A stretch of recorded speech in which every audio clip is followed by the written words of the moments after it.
안녕하세요. 정치 현장입니다. 트럼프와 이재명 정부가 주한미군 문제를 놓고 벌이는 이 아슬아슬한 줄다리기를 보니 과거의 한 아이러니한 장면이 새삼 떠오릅니다. 바로 우리 대한민국에게 항상 적대적인 김정은이 제발 미군을 철수시키지 말아달라고 간청했던 그 기묘한 순간 말입니다. 우리는 지난 70년간 북한은 항상 한반도 긴장의 근원은 미제 침략군이다. 주한미군은 당장 철수하라. 이것이 북한 정권의 제일 목표라고 모두가 믿어 의심치 않았습니다. 그런데 말입니다.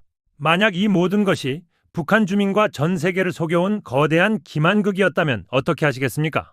김정은이 카메라 뒤에서는 정반대의 말을 하며 제발 미군을 철수시키지 말아달라고 애원하고 있었다면 믿으시겠습니까? 오늘 김씨 왕조 3대가 숨겨온 이 완벽한 범죄의 증거를 공개합니다. 사건의 결정적 증거는 2018년 평양의 밀실에서 나왔습니다. 마이크 폼페이오 당시 CIA 국장이 김정은과 극비리에 만났을 때입니다. 폼페이오가 탐색전을 던집니다. 중국은 당신이 주한미군 철수를 매우 행복해할 것이라고 늘 말한다. 이때 김정은의 충격적인 반응이 터져나옵니다. 그는 책상을 치며 웃더니 이렇게 외칩니다. 중국은 거짓말쟁이입니다. The Chinese are liars. 그리고 상상조차 못한 자백을 이어갑니다. 나는 나 자신을 보호하기 위해 주한미군이 필요합니다. I need the US forces in South Korea to protect myself. 이것은 외교적 수사가 아니었습니다. 김정은은 왜 이런 이중적인 태도를 보이는 걸까요? 그 진범은 바로 북한이 혈맹이라 부르는 중국이었습니다. 김정은은 폼페이오에게 자신의 가장 깊은 공포를 드러냈습니다. 중국 공산당이 한반도를 티베트나 신장처럼 다루기 위해 주한미군의 철수를 원하고 있다.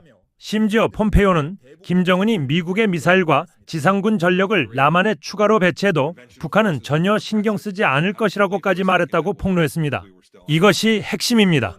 김정은에게 주한미군은 적이 아니라 중국이 자신을 집어삼키지 못하게 막는 유일한 방어벽이자 독약 알약 포이즌 필이었던 겁니다. 중국이 북한을 강제로 흡수하려 할 때 주한미군과의 충돌이라는 최악의 시나리오가 중국의 발목을 잡는다는 계산입니다. 결국 김정은에게 핵무기가 미국을 향한 창이라면 주한미군은 중국을 향한 방패인 셈입니다. 이 치밀한 이중 스파이 전략은 김정은대에서 시작된 것이 아닙니다. 김씨 왕조 3대가 이어진 가업이었습니다. 할아버지 김일성은 1992년 미국에 특사를 보내 미국과 관계가 정상화되면 통일 후에도 미군 주둔을 용인할 수 있다는 의사를 전달했습니다. 아버지 김정일은 더 노골적이었습니다.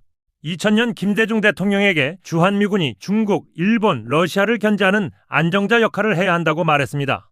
김대중 대통령이 그런데 왜 방송에서는 철수하라고 합니까? 라고 묻자 김정일은 이렇게 답했습니다. 그건 인민들의 감정을 달래기 위한 것이니 이해해달라. 이 모든 증거가 가리키는 진실은 단 하나입니다. 북한의 진짜 정책은 이 두 개의 모순된 얼굴을 모두 포함합니다. 대외적으로는 반미 선전으로 내부를 통제하고 비공개적으로는 주한미군 용인으로 중국으로부터 생존을 보장받는 것. 이것이 수십 년간 이어진 기만극의 전말입니다. 이제 우리는 북한을 그리고 한미 동맹을 완전히 다른 시각으로 봐야 합니다. 주한미군은 단순한 비핵화 협상 카드가 아닙니다. 오히려 중국의 야욕을 견제한다는 점에서 미국과 북한 정권이 암묵적으로 공유하는 기괴한 전략적 이해관계의 교집합입니다. 우리는 이 균열을 파고들어야 합니다. 정치 현장이었습니다. 시청해주셔서 감사합니다. 구독과 좋아요는 저에게 큰 힘이 됩니다.